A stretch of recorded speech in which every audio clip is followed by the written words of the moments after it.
I poured $20,000 into what I thought would be a once-in-a-lifetime family trip to Hawaii, something special for everyone I loved. I pictured the laughter, the bonding, the sunsets. But what I got was betrayal, wrapped in a tropical bow. At the airport, bags packed and dreams intact, my daughter looked me in the eye and said words I'll never forget. "I didn't book your flight. You'll need to go back home." It wasn't an accident. It wasn't poor planning. They had deliberately left me out. 3 weeks later, when they stepped off the plane, tanned and smiling, they didn't expect to see a man in a suit standing next to me. That man was about to take everything from them. But before we continue, do me a favor. Subscribe to the channel and drop a comment letting me know what time it is where you're watching from. "Dad, there's something I need to tell you." Samantha's voice sliced through the terminal buzz. I froze mid-step, the wheel of my suitcase bumping into my ankle as we approached the bustling Hawaiian Airlines counter. Families buzzed with excitement, dragging oversized luggage and flower leis, and I was right there with them, hopeful. Until now. "What do you mean?" I asked, though I could already feel a knot forming in my gut. She wouldn't meet my eyes. Instead, she focused on the digital departures board, her hands buried deep in her coat pockets. "I didn't get your ticket, Dad." Those words didn't even feel real. They drifted through the air like smoke, choking everything around me. People rushed by, laughing and eager for adventure, and all of a sudden, I felt like I'd shown up to the wrong world. "You didn't—" My voice cracked. It came out quieter than I'd intended. "Samantha, we've been organizing this trip for 3 months." "I know," she said quickly, finally glancing at me just for a second before looking away again. "It's been hectic, and with everything going on at work." "I gave you $20,000, I said slowly, carefully, "for the hotel, the rental car, the excursions, for all of us. And we're grateful," she said automatically, like it was a line she'd rehearsed. Then she checked her watch. "But the flight's about to leave and—" She didn't finish. I'd already started walking toward the counter, dragging my suitcase behind me like a lifeline. This had to be some kind of mistake. Something we could fix. "Excuse me," I said to the airline agent behind the desk. She wore a navy blazer, her expression efficient but kind. "I need to know if you have any seats left to Honolulu for today." "Of course, sir," she said, fingers clicking on the keyboard. "What name is the reservation under?" "Leonard Grayson," I said, though it looks like something may have gone wrong. She typed, paused, looked back up at me. "I'm sorry, sir. There's no booking under that name." "Are you certain it was Hawaiian Airlines?" My throat tightened. "My daughter and her family are already checked in." She nodded, continued typing. "Let me search under a different name. What's your daughter's name?" "Samantha Grayson." More clicking.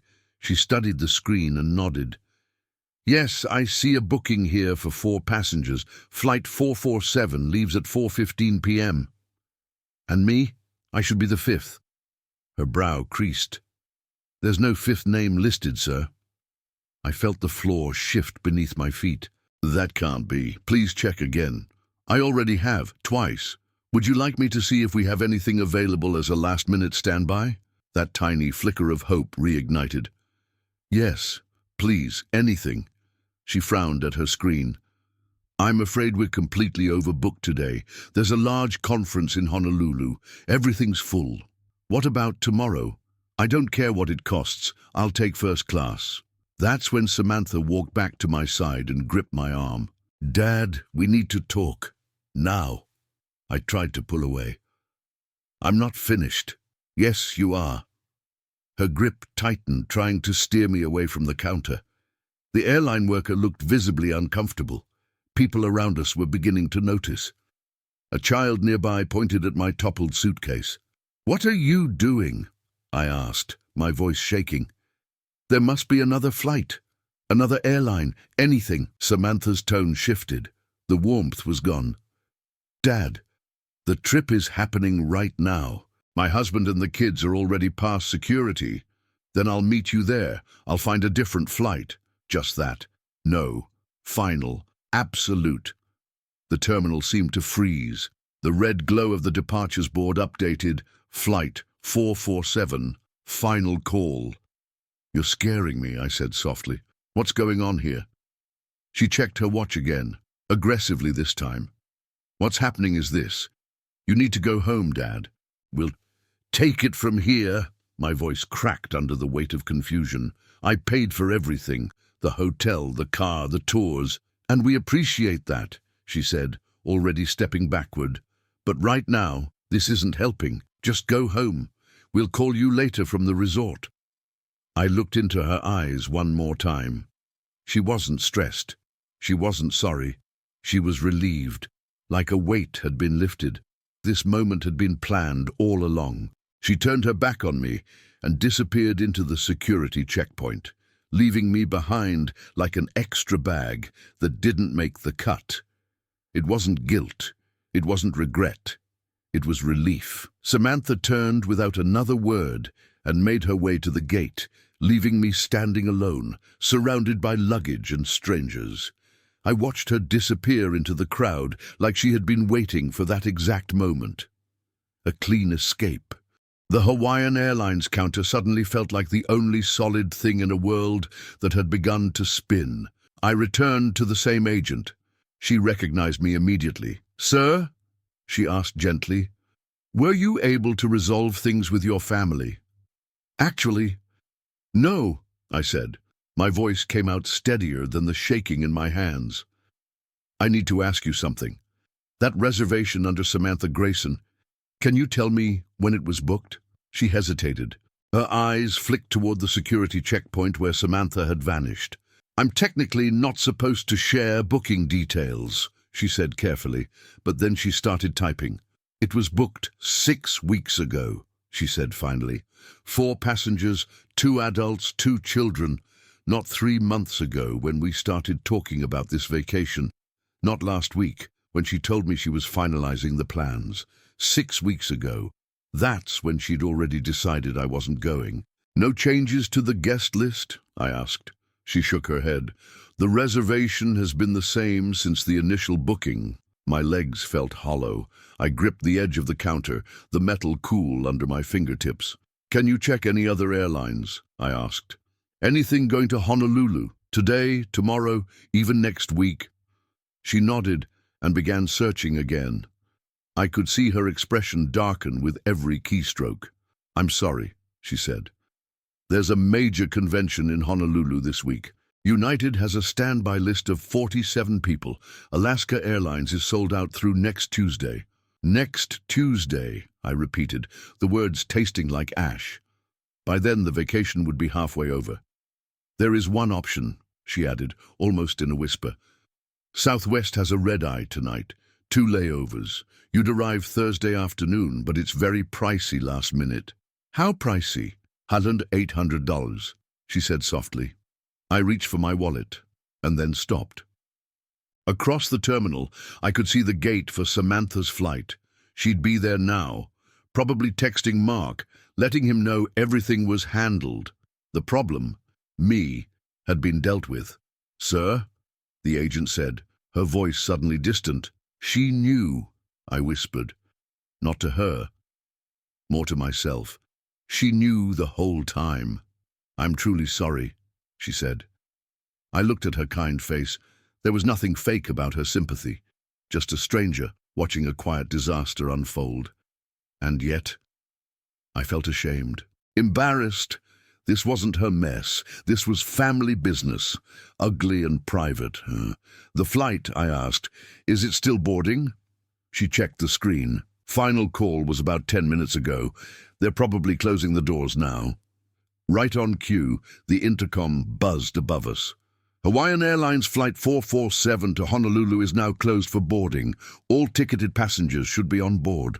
I turned toward the gate. Even from a distance, I could still see a few travelers hurrying through the corridor. Families holding hands, dragging bags, chasing adventures. My phone buzzed. A message from Samantha. "Sorry, Dad. We'll call from the hotel. Take care of yourself. Like I was an old appliance someone had finally gotten rid of. The agent cleared her throat politely. About that Southwest flight, sir. Would you like me to hold the seat while you think about it? I stared at the screen of my phone. No apology, no explanation, just a casual dismissal after taking my $20,000 and stringing me along for 3 months. No, I said, slipping the phone back into my pocket. I don't think so.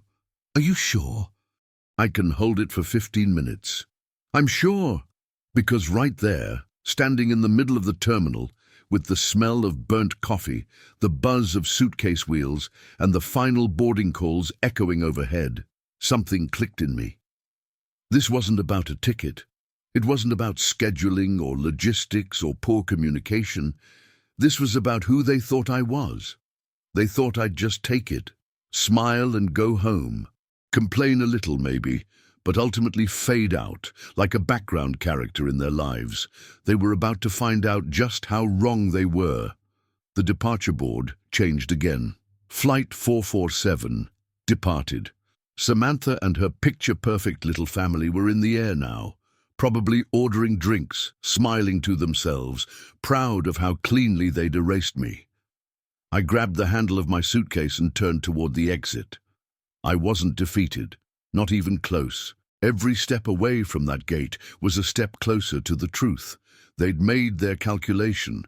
They bet I'd walk away quietly. They were about to see what happens when you bet against someone who's done being taken for granted. The automatic glass doors opened, and I stepped outside into the late afternoon light, already mapping out my next move. Behind me, the airport buzzed like a machine that didn't even notice the absence of one broken cog. I was done being the extra, the silent supporter. The wallet. The line for taxis was longer than expected, but I didn't mind. The wait gave me time to breathe, time to let all the lies settle in my chest. Not like heartbreak, but like fuel. Where to? The driver asked as I loaded my bag into the trunk. He looked worn down by traffic and long hours, someone who'd probably heard 1,000 stories from the back seat. Oakland, I said. Montclair District. I slid into the back, the door thudding shut behind me. My phone screen lit up again with Samantha's message still open. Take care of yourself. Oh, don't worry, I would. And the next time we spoke, it wouldn't be at an airport. It would be in a setting she'd never forget.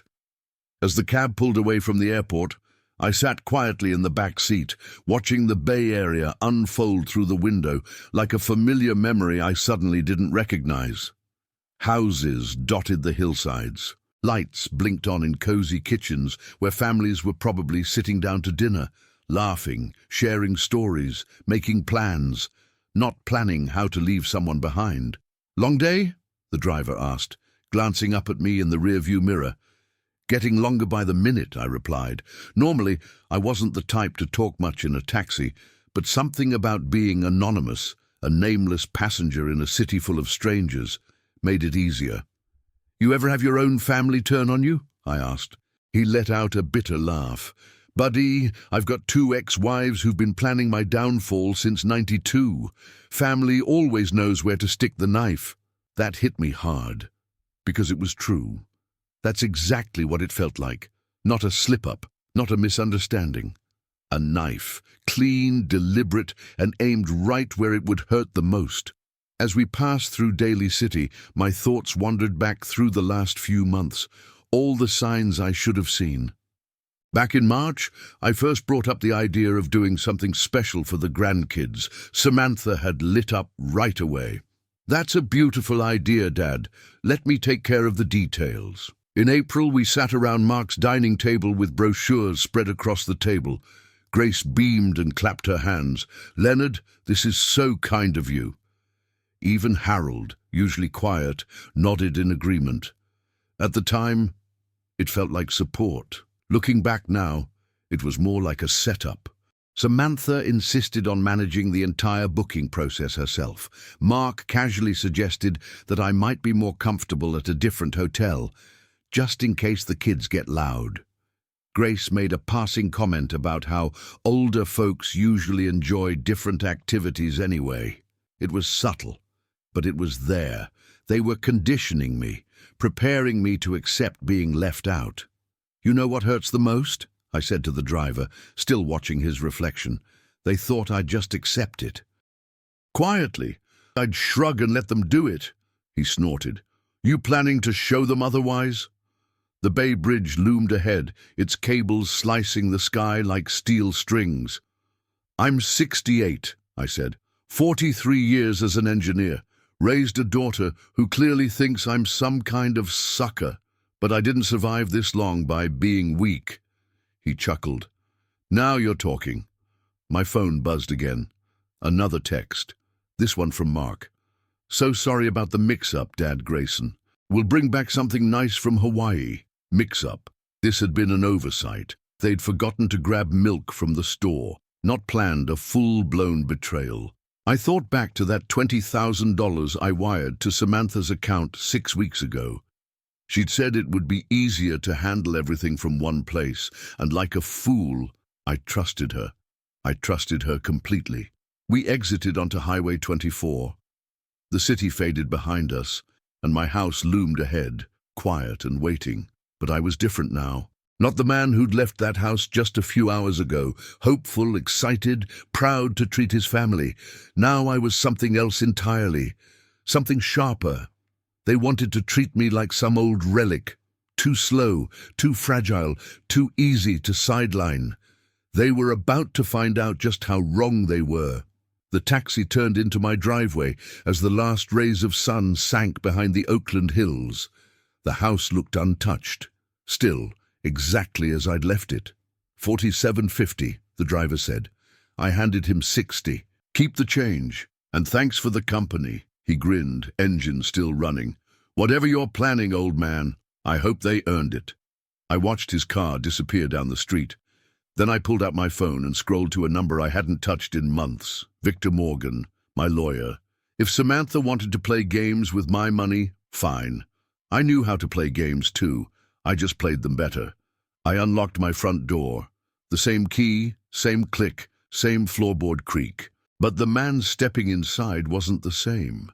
My suitcase rolled over the doormat Elaine and I bought 20 years ago.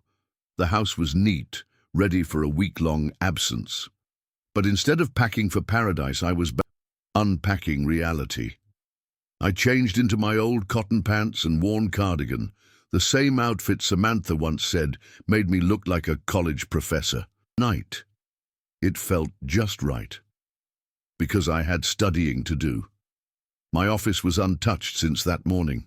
Elaine's oak desk sat by the window. Filing cabinets lined the wall like soldiers on alert. Everything was where it should be, everything but my family. I opened the drawer labeled Hawaii 2025, my own handwriting neat and clear. Inside, a folder packed with hope, now stained with betrayal. I laid out the documents across the leather desk mat like crime scene evidence. 23 pages, each one a receipt of trust, a log of faith, the invoice from the travel agency. The confirmation of funds transferred to Samantha exactly 6 weeks ago, the hotel itinerary, Grand Weir Resort, oceanfront suites, 10 nights, 7 people. I counted the names: Samantha, Mark, Grace, Harold, Lily, Noah, and Elaine Grayson, my wife, who'd been dead for 3 years. They put her name on the reservation instead of mine. The vacation I paid for didn't just exclude me. It included someone who wasn't even alive anymore. My hands shook as I reached for the resort brochure. Sunsets over the ocean, families laughing in the surf, 3 generations gathered around dinner tables, clinking glasses under tiki torches. Everything we'd talked about. "Dad, you're going to love the oceanfront suite," Samantha had promised. "The kids are going to make memories for life," Mark had added. Lies, every word of it. I didn't reach for my cell phone. Not this time. Instead, I picked up the old landline Elaine had insisted we keep. She always said real conversations should be tethered to real wires. And today, I agreed. Directory assistants connected me to the Grand Weir. "Reservations, this is Co. How may I assist you?" she asked, her voice as warm and rehearsed as the Hawaiian breeze. "I need to cancel a reservation under the name Grayson," I said flatly.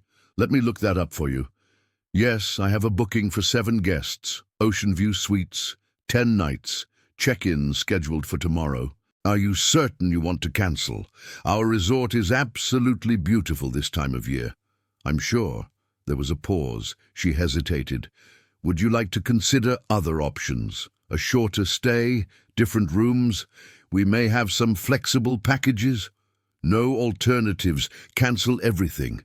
More silence. I could hear her typing, maybe stalling, maybe trying to figure out why anyone would cancel a booking like that. Mr. Grayson, I'm obligated to inform you. This close to the arrival date, there will be substantial penalties. The cancellation fee comes to $3,200. Less than I spend on gas in a year. That's acceptable. Are you certain, sir? This is a significant booking. You may want to speak with our guest services manager before making a final decision. No, cancel it. Now. There was more typing, the distant of a printer. Routine business. But this wasn't routine for me. This was war. Your cancellation has been processed. You'll receive a confirmation by email within the hour. Is there anything else I can help you with? Yes. When someone arrives tomorrow expecting that reservation, what will you tell them? I'll inform them that the reservation was cancelled by the primary booking party at 6:47 p.m. Pacific Time on May 15th. Perfect. Samantha would know. Not just that it had been done, but exactly when. And it hadn't been a glitch. It had been intentional. Thank you, Co. You've been very helpful. I hung up and stared at the papers spread across Elaine's old desk. In the corner sat a photo from last Christmas. Samantha, Mark, Grace, Harold and the kids all gathered around my living room tree, tearing open the presents I paid for, eating a catered dinner I covered, and smiling like I was just some friendly bank teller in a cardigan. Well, the cardigan might have stayed. But the generosity? That was done. The next morning, sunlight spilled through my bedroom windows. It felt different. For the first time since planning this so-called family vacation, I had slept deeply. No lists racing through my mind, no second-guessing, no imagining how Lily would react when she saw the ocean for the first time. Just quiet. Peace. I showered, got dressed in fresh clothes, and walked into the kitchen.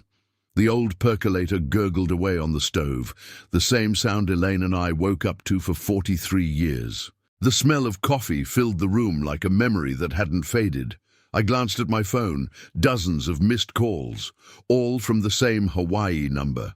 I poured my coffee, added a splash of cream, and carried it to the living room. Some conversations needed caffeine and resolve. Then I picked up the phone. 56 missed calls, all from Samantha.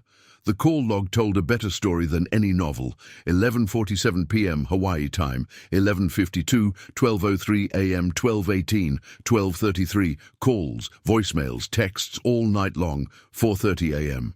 5:15, 6 hour. She hadn't slept. And the texts? Dad, please call me, it's urgent. The hotel says everything was cancelled. Is this a mistake? This isn't funny. We have no place to go. The kids are crying. Mark is furious. Please call me back. The timestamps were a timeline of panic. The family had shown up to the resort around 3 p.m. Hawaiian time, just as I was hanging up the landline. They'd probably rolled up to the desk full of excitement, talking about dinner plans, and ready to check into the suite they thought was waiting for them. Only to be told there was no reservation, no room, no backup plan. I sipped my coffee and walked to the window. Outside, my neighbor strolled past with his golden retriever. Same time, same route as always. 12 years, same routine. It was Tuesday. Normal for him, not for me. Another call buzzed on my phone. Same Hawaii number. I let it ring. Voicemail came through moments later. I played it on speaker as I sat down in my favorite armchair. Dad, I don't know what you think you're doing, but this isn't okay. We spent the night in the lobby, for God's sake. Grace was crying all night. The kids are confused. They don't understand why we're not in the hotel. You need to fix this. Now. I took another sip. smooth, rich, perfectly brewed. She was panicking. They all were. And I was finally calm. They had taken my money, taken my trust, and thrown me aside. But now they were calling me for help. This is cruel and unnecessary. It's not like you. Call me back and fix this. Cruel and unnecessary. That's what she called it. Coming from the woman who left her father stranded in an airport lobby like forgotten luggage, it was an ironic choice of words. I took a slow sip of coffee. It tasted just right. Strong, smooth, the Brazilian roast I'd ground myself yesterday morning, back when I still believed in family, laughter, and 3 generations bonding in paradise. I set the mug down gently on the end table and picked up my phone. My thumb hovered over Samantha's Hawaii number, 6 weeks of calculated silence. $20,000 wired over without a second thought, 3 months of family dinners, excited texts about snorkeling excursions and luau's, teaching Lily how to body surf, planning surprises for Noah, every bit of it executed with one goal in mind: leave me out. Now she wanted to talk. After 56 missed calls and a long night of increasingly desperate texts, blaming everyone but herself. Perfect. I had some things to say too. I hit call. Samantha picked up before the first ring even finished. Dad, finally. What is going on? The hotel says you cancelled everything. They told us there's no reservation. Her voice was so loud I had to pull the phone away from my ear. I could hear Mark yelling something about this being a total disaster, and one of the kids crying in the background. Well, good morning to you too, Samantha, I said calmly. How's the vacation so far? Don't do this. Don't play games. We're stranded here. Do you even realize what you've done? I picked up the notepad Elaine used to keep next to the phone. Some conversations are worth documenting. Actually, I know exactly what I've done. Tell me, when you left me behind at the airport yesterday, where exactly did you think I'd be spending my vacation? There was a pause. The background noise faded as the others went quiet. Dad, that's completely different. This involves innocent kids. Were there any innocent kids in mind when you intentionally left me behind after taking 20 grand from me? That's not the same.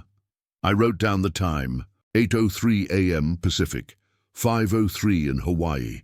Samantha sounded like someone who hadn't slept. She probably hadn't. Help me understand the difference, I said calmly.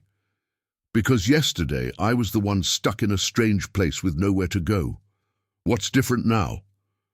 Mark's voice cut in louder now. Tell him about the cards. What cards? I asked, pen in hand. Dad, Samantha said, lowering her voice. We put everything on credit. We expected to pay it off. Well, we didn't think this would happen.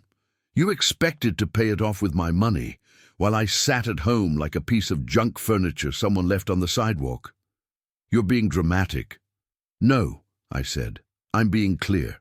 You made me irrelevant. This trip was supposed to be for family, and you decided I wasn't part of that. Her voice hardened. Fine. You want to escalate? When I get back, you'll regret this. You think you can control people with money? I wrote the words down. You'll regret this. You think you can control people with money. Are you threatening me, Samantha? I'm promising you that choices have consequences. Old man. I underlined it. You're right. Actions have consequences. One of them is that when you betray someone's trust, you lose it. You're punishing children for something that has nothing to do with them. No, I said. I'm teaching adults that betrayal and theft come with a price. You took my money. You erased me. Now you're shocked I won't fix your mess. We didn't steal anything. You gave us that money for a family vacation. Exactly, a family vacation. And what you planned wasn't that. In the distance, I heard Grace's voice rise, something about how they never should have gone along with it, that this was a disaster. Samantha's tone suddenly softened, trying another angle. Dad, maybe we made some mistakes, but please, Focus on the present. Call the resort. Tell them it was a misunderstanding. No. What do you mean, no? No, Samantha. It's the same word you used on me at the airport. You suggested I just go home and miss out on my grandchildren. Now it's your turn. This is insane. You're acting like some bitter, vindictive... I hung up. Silence filled the room like fresh air. Outside the window, a hummingbird hovered at Elaine's old feeder. Its wings blurred emerald green in the sunlight. Peaceful, intentional, alive. I looked back at my notepad. Threats, deflections, zero accountability. Then the phone rang again. Same Hawaii number. I turned the phone off and took another sip of coffee. Some lessons aren't taught with lectures or emails. Some lessons are felt. I glanced again at the notepad, where her words stared back at me in thick black ink. You're going to regret this, old man. It looked even uglier written down than it had sounded coming from her mouth. Elaine's old reading chair still sat by the window, bathed in soft afternoon light. The floral cushions, her choice from 3 decades ago, looked untouched, like they were waiting for her to come back and sit down, hands folded, ready to listen. I could almost hear her voice. What are you going to do now, Leonard? But I already knew. Elaine never let anyone walk over her, not even family. She'd stood her ground in hospital boardrooms, clashing with arrogant doctors who dismissed nurses as background noise. She used to say, kindness gets confused for weakness. Never let them blur the line, Lee. I'd been kind to Samantha her entire life, paid for college, even when her GPA hovered 1 bad grade away from academic probation, co-signed her first lease when every landlord laughed her out the door, covered 3 separate mortgage gaps when her jobs fell apart, funded every birthday, holiday and school year with quiet generosity, violin lessons, soccer camps, emergency surgeries, dentist bills, car repairs, all of it. And now, standing here in my office, that same kindness looked like the smoking wreckage of 20 years of being taken for granted. I opened the filing cabinet Elaine once organized with near-obsessive precision. Her neat handwriting still marked each tab, every folder like a timeline of who we were and what we gave. The family support folder was thick. Inside, decades of bank statements, proof of the life I'd funded behind the scenes, direct deposits to Samantha's mortgage company, receipts for Lily's music lessons, invoices for Noah's sports gear, medical bills paid quietly when Grace's hip needed replacing, holiday bonuses disguised as loans that were never mentioned again. $47,000 last year alone. Tucked behind Elaine's emergency contact sheet, I found Bruce Morgan's business card. Morgan & Wells, estate planning and family law. Bruce handled Elaine's estate after her passing. The process had been clean, efficient, exactly what I needed in a time of chaos. He understood family dynamics. He also understood when those dynamics turned toxic. In the bottom drawer sat my investment portfolio, 43 years of engineering, saved and stacked. Diversified retirement accounts, real estate appreciation, stock options from companies I'd consulted for bonds, purchased in the 90s and long forgotten. Samantha had no idea how deep the well actually went, and she was about to find out she'd poisoned it. Outside, the shadows had grown longer. Somewhere in Hawaii, Samantha was probably still trying to sweet-talk her way into another hotel room, still clinging to the belief that this was just a hiccup, a bump in the road. Her usual mix of guilt and pressure could smooth over. She was wrong. This wasn't temporary. This was decisive. I picked up the phone. Bruce's card rested in my palm like a key I should have used years ago. Justice isn't the same as revenge. Elaine taught me that too. Revenge is hot and loud and messy, she used to say. Justice is quiet, it teaches, it lasts, and this was justice. If Samantha wanted to play dirty, she'd learn just how clean I could strike. I dialed the number. Each tone felt like a step towards something I'd avoided my entire life. The receptionist answered with calm professionalism. Morgan & Wells, Jennifer speaking. This is Leonard Grayson. I need to book an urgent estate consultation with Bruce. It's personal, and it's time-sensitive. She found a spot for me the next afternoon. That night, I slept without interruption. No tossing, no clenched jaw. Just rest, deep and dreamless. Morning came with crisp air and a clear mind. The drive to San Francisco took just under an hour. Bruce's office sat high in a sleek glass tower with bay views, gleaming wood accents, and the quiet hum of expensive efficiency. He met me at the door with a firm handshake and a measured smile. "Lee, good to see you again. Come on in." At 55, Bruce was the type of man who wore confidence like a well-tailored suit, polished, but never arrogant. I sat across from him in a leather chair, placing my stack of documents on the mahogany desk like legal evidence. Bank transfers, receipts, threatening texts, notes from the phone call. "So," Bruce began, opening a fresh legal pad, "what are we dealing with?" "My daughter has finally shown her hand," I said, "and I need legal protection from it." I told the story from the beginning. The planned family vacation, the airport ambush, the hotel cancellation, the barrage of missed calls and ugly accusations when she realized she couldn't bend me anymore. Bruce listened carefully, his pen gliding across the paper like he was already calculating next steps. "How long has the financial dependence been going on?" he asked. "At least 20 years, maybe longer. I've got records going back to her first apartment." I slid my notepad across the desk, the page with her words written in thick black ink. "You're going to regret this, old man." Bruce read the line, then looked up. "That qualifies as both a threat and a coercion attempt." I thought so. "And your intention moving forward?" "To make sure she doesn't see another dime of mine unless it's through a courtroom." Bruce nodded slowly, tapping his pen. "We can set up new terms in your estate. Tight ones. Financial boundaries, legal safeguards. And if you want to cut her out entirely, we'll decide that based on how far she pushes this." He smiled faintly, the kind of smile lawyers save for when someone walks in ready to stop being a victim. "You came to the right place. Actions have consequences." Bruce leaned back, rereading my notes, his expression more focused now. "Leonard, this appears to qualify as financial coercion. In California, that gives us legal grounds for complete disinheritance, and we can insulate it from any future challenge." The words hit me like a weight being lifted, a pressure I hadn't even realized I'd been carrying. Finally, someone put a name to what had been happening for years. "I want her completely out," I said. "Not a cent. Everything I've worked for should go to people and causes that won't betray it." Bruce nodded and pulled his laptop closer. "Let's walk through some options. We'll structure a new will from scratch.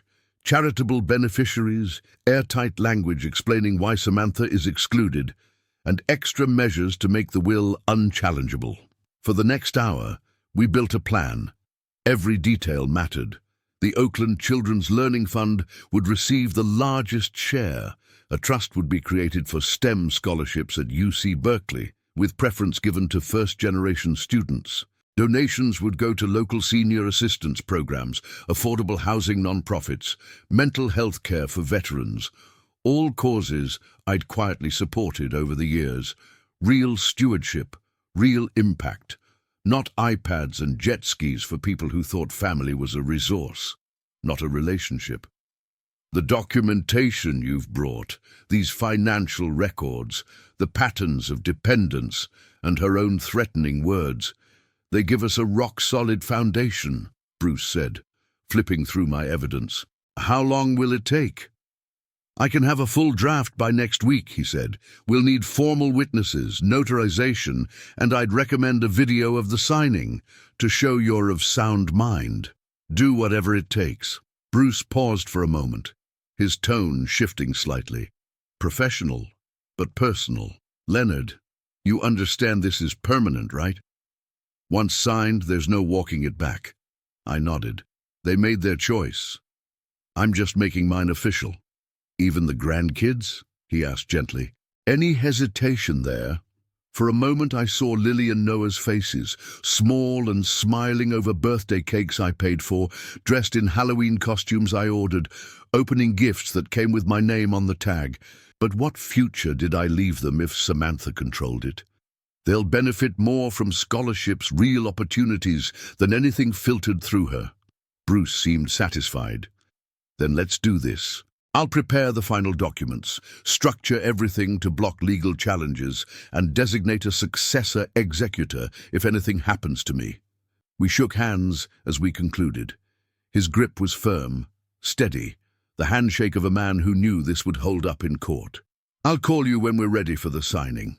As I walked back through the marble-clad lobby, past the quiet hum of elevators and the gleam of polished brass, I felt light, clean, resolved. For the first time in years, I wasn't tangled in guilt or family politics. Justice was in motion. Samantha would learn, finally, that her actions carried weight. The elevator ride down felt symbolic, like descending from the mountain of denial I'd stood on for too long. That week passed in a kind of clarity I hadn't known I was missing. Morning walks in the neighborhood, afternoon reading in Elaine's chair by the window. Simple meals prepared slowly, without needing to rush around the edges of someone else's chaos. No calls from Samantha, no updates from Grace, no texts from Mark about Ethan's allergies or Lily's piano recital. Just quiet, just mine. While Bruce finalized the documents that would redraw the borders of my legacy. On Friday, the phone rang. Leonard? Bruce's office here. The new will is finalized. Can you come in Monday morning for the signing? Absolutely, I said. And yes, I'm still fully committed. Good. I'll prepare the formal setup. See you then. Monday morning, I returned to the 15th floor of Bruce's building. This time, the conference room was prepared like a legal operating room. A long table with witness logs, stacks of notarized forms, 2 witnesses seated at attention, Mrs. Chen, Bruce's senior assistant, and a young paralegal named David. This is a formal execution of your new will, Bruce explained. Everything here is designed to prevent any future challenge, notarized, witnessed, and we'll record a short statement for your file. On the table in front of me sat the new will, 23 pages of tightly written legal phrasing. But to me, they read like closure. Page after page removed Samantha from any inheritance. Page after page transferred everything to institutions that wouldn't use my kindness as a stepping stone. Bruce cleared his throat and began reading aloud. The testator, Leonard Grayson, being of sound mind and full mental capacity, hereby removes his daughter, Samantha Grayson, from all future inheritance due to demonstrable financial manipulation, breach of trust, and threatening behavior toward the testator. I exhaled slowly. The words sounded like a verdict, like truth. Furthermore, Bruce continued, the testator designates the following non-profit organizations and scholarship funds as the rightful beneficiaries of his estate. He read the list we'd constructed together. Carefully, deliberately. The charities, the education funds, the veterans centers, the local programs Elaine had supported in life, now carrying her spirit forward in mine. The Oakland Children's Future Fund would receive $400,000. Berkeley Tech Institute's Women in Engineering Scholarship would take $300,000. Support for veterans, elder care programs, local education initiatives, resources redirected toward people who actually valued them, not those who treated generosity like an open tap. Miss Chen pushed her glasses up the bridge of her nose. Mr. Willis, do you fully understand and agree to these terms? Yes, I replied without hesitation. Your signing of your own free will without outside pressure? Entirely my choice. David switched on the recording device mounted on a tripod. For legal purposes, please state your name and today's date. Lee Willis, May 25th, 2025. And you are executing this will by your own decision. I am. My signature moved smoothly across the page, confident, firm. Mrs. Chen and David signed next as witnesses. their presence a safeguard against any future disputes. The notary stamp landed with finality, cementing everything under California law. Bruce gathered the documents. "The master copy stays in our secure vault," he said, handing over 2 sealed envelopes. "One for you, one for safekeeping. A safety deposit box is ideal." "When do you think they'll find out?" "That depends," Bruce said, "on when you choose to tell them." I tucked the envelope under my arm. It felt like armor. Their flight was due back Thursday. I knew they'd want a conversation, one of those forced family meetings meant to paper over betrayal. Outside the office, San Francisco went on like it always did. Lawyers heading to lunch, couples arguing over directions, tourists laughing at street performers. The world didn't pause just because mine had realigned. I crossed the Bay Bridge on the way home, the skyline rising in the distance, Martha's favorite view. She would have nodded in approval. This wasn't vengeance, it was justice, clean, deliberate, deserved. Samantha had chosen her path the moment she told me to go home. That path now had consequences. 2 weeks later, the plan was ready.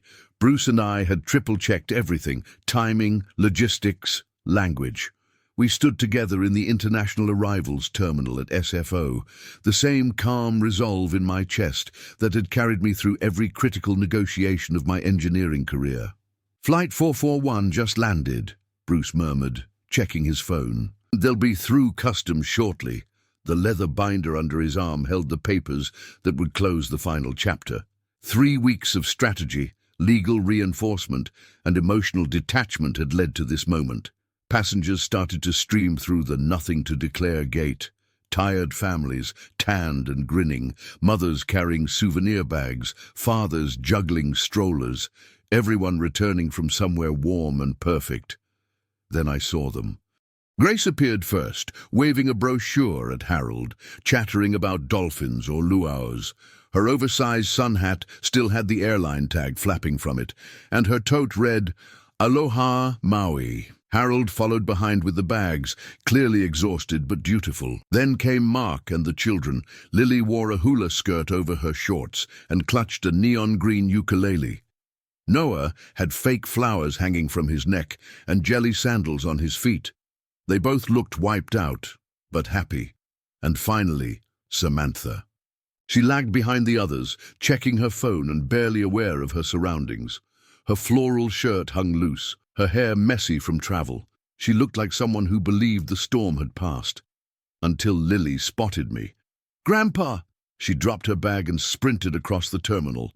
The plastic ukulele slapped her leg with each step. Noah came behind her, arms wide open. "Grandpa Lee! You won't believe the whales we saw!" I knelt to greet them, letting their hugs pull me in. Their joy was real, unscripted, pure. For a split second I felt a sting of what could have been, what this vacation was supposed to mean. But then I looked up. Samantha had stopped dead in her tracks. Her expression froze mid-scroll, her gaze flicking between me and Bruce, the lawyer's tailored suit, the portfolio in his hands. She saw it all. Her mouth opened, but she didn't speak. "Dad?" she finally said, voice low and confused. "What are you doing here?" I stood up and placed my arms gently around the kids. "I'm here," I said, "to welcome you home." "How was paradise?" Mark's voice floated over Samantha's shoulder, light at first, until his eyes locked onto Bruce. That friendly tone shifted, registering something far more serious. He'd seen enough boardrooms to recognize a lawyer when one showed up at baggage claim. Grace, oblivious, beamed at me. "Lee, what a lovely surprise!" "Oh, you wouldn't believe the luau, real fire dancers, and the breakfast buffet at the resort. A dream." Harold, more observant, leaned slightly toward her, concern in his voice. "Grace, maybe now's not the time." Bruce stepped forward with calm precision, every movement deliberate. "Ms. Samantha Willis?" The mood shifted instantly. Samantha's tan seemed to drain from her face, the cheerful mask of vacation slipping fast. Bruce extended a sealed manila envelope toward her. The moment felt less like an airport greeting and more like a courtroom verdict. This is a copy of your father's legally executed will, finalized on May 25th, 2025. Her fingers were shaking as she took the envelope. The noise of the terminal dulled behind us. Announcements, rolling luggage, the crowd. It all faded as the weight of that paper settled into everyone's awareness. "What is this?" Mark asked quietly, eyeing the return address. Samantha tore the seal open with jerky, impatient hands. The vacation glow disappeared as she scanned the pages. Her eyes darted across line after line of cold legal truth. Confusion, disbelief, then panic. She reached the section that outlined her complete removal from the estate. "This has to be some kind of joke," she whispered. "A mistake." Mark looked over her shoulder, his face going white. "This isn't real," he muttered. "Tell me this isn't real." "It's very real," I said softly. She looked up, furious. "Dad, we need to talk." "In private. Everything I have to say can be said right here. You can't do this to us," she snapped. "I'm your daughter." "Yes, the daughter who left me alone at an airport and threatened me when I questioned it." Grace finally caught the change in tone and stopped mid-sentence. "Lee, why is everyone acting so serious?" Harold put a calming hand on her arm. "Let's give them space." But Samantha was done with subtlety.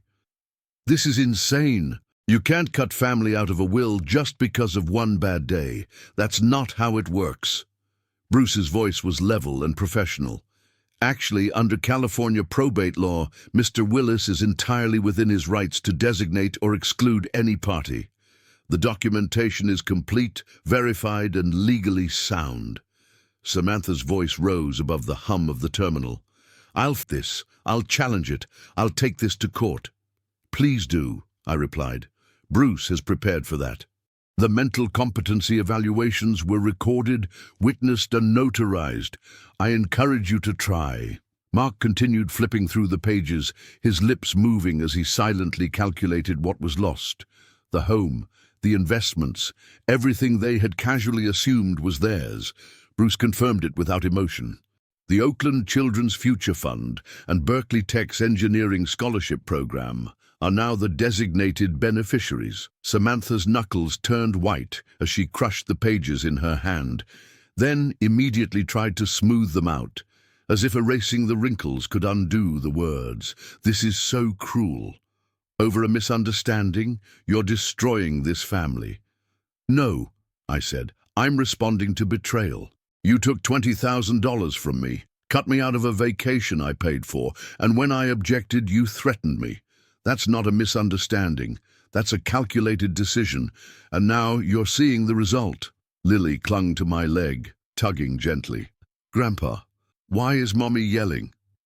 I looked down at her small, confused face and felt my throat tighten. "Sometimes, sweetheart," I said gently, "grown-ups make choices that come with consequences." Samantha's voice cracked as she launched into one final plea. "We'll hire lawyers. We'll prove you were manipulated, that you're not thinking clearly." Bruce calmly opened his portfolio again and handed her a business card. "I'm happy to supply all documentation proving full mental capacity and awareness. But be advised, frivolous legal action gets expensive, fast." Grace looked stunned, still catching up to the gravity of the moment. Harold, however, had already done the math. The accountant in him recognized disaster when he saw it unfold line by line. "Samantha," he said quietly, "maybe you should have thought this through before making your move." Samantha turned on him like a cornered animal. "Don't lecture me, Harold. This isn't your family." "Exactly," he said, stepping back. "And maybe that's why I can see it clearer than you can." "Don't turn this into a lecture," Samantha snapped. "This affects the whole family." "No," I said, firm as stone. "It affects those who broke my trust. Your children, they did nothing wrong. That's why I've funded scholarships, to help children like them for years to come." Bruce closed his leather case with a definitive snap. "We're done here," he said, turning toward the terminal exit. I followed without looking back, leaving Samantha and her crumbling world behind. amid the usual airport chaos of reunions, families hugging, cab lines forming, and baggage carts rolling past. Behind me, I could still hear her voice. Desperate, bargaining, refusing to believe what had just happened. The same terminal that had once swallowed me in humiliation now echoed with something else entirely. Justice. 3 weeks ago, I was dragged through this space like luggage, confused and abandoned. Now, I walked shoulder to shoulder with my attorney, a man who had helped restore what Samantha tried to strip away, my dignity. Neither of us spoke in the elevator. We didn't need to. Some silences are earned. That went about how I expected, Bruce said, unlocking his car. Better, I replied. She showed her true colors. No judge in the state will reverse a decision after seeing how she reacted. We drove across the Bay Bridge in silence, the city lights reflecting on the water in broken, beautiful patterns. Martha had always loved that view. I could almost hear her voice in the hum of the engine, proud, just of what I'd done, but of who I'd become again. They'll try to fight it, Bruce said as we exited toward Oakland. Let them, I said. They'll pay for a consultation, and every lawyer they speak to will tell them what you already did. It's over. The paper trail is bulletproof. He pulled into my driveway just as the porch light flickered on. The house stood quietly in the dusk, unchanged. But everything inside had shifted. We shook hands by his car. Thank you, Bruce, I said. No, Lee. You did the hard part. You stood up when it counted. When his taillights disappeared, I turned my key in the front door and walked into stillness. The warm scent of lemon oil on polished wood, the rhythmic ticking of the old mantel clock, the gentle weight of home. It all wrapped around me like a familiar coat. Dinner was simple, scrambled eggs, toast, a hot cup of tea. For once it wasn't rushed or catered to anyone else's schedule, just mine. A meal made for peace, not for performance. The late sun streamed in through the dining room windows, bathing the walls in soft amber. Family photos lined the shelf, snapshots of weddings, graduations, birthdays, Samantha smiling next to Mark, the grandchildren with party hats and frosting on their faces. They were still my family, technically, but now I could look at those faces without flinching. The sting was gone. What remained was memory, not control. My armchair by the window welcomed me like an old friend. I sat with my tea, watching the garden Martha had planted, the same one I'd tended for the past 3 years. What happened in these weeks hadn't just changed the dynamic, it had changed me. I had gone from a man who was dismissed to a man who would not be dismissed again. Martha would have been proud, not because I fought back, but because I did it the right way, her way, calm, clear, final. My phone rested on the side table, powered off since the airport. No doubt Samantha had called again, expecting to wheel and deal, to soften the fallout with apologies and guilt. But some lessons aren't taught, they're earned. Tomorrow, I'd begin contacting the beneficiaries, the Oakland Children's Fund, Berkeley Engineering Scholarships, the Senior Support Network. Children would get backpacks and music lessons. Engineering students would get tuition help. Veterans would get warm meals and conversations. Instead of funding more trips I wasn't invited to, my money would fund good. The sun dipped behind the hills, painting my living room in quiet shades of gold. Somewhere across the bay, Samantha's family was sitting in the aftermath. Grace confused. Harold calculating, Mark probably already looking for a PR strategy, and Samantha, she'd finally learned what real consequences looked like. I sipped my tea as twilight deepened. Tomorrow might bring more noise, calls, legal threats, documents to update. But tonight I was here, in my home, in my chair, at peace. Martha's voice echoed somewhere in my heart. Kindness is not weakness. And justice is not revenge. She had been right, always, and for the first time in years everything felt right again. Truly, finally, mine.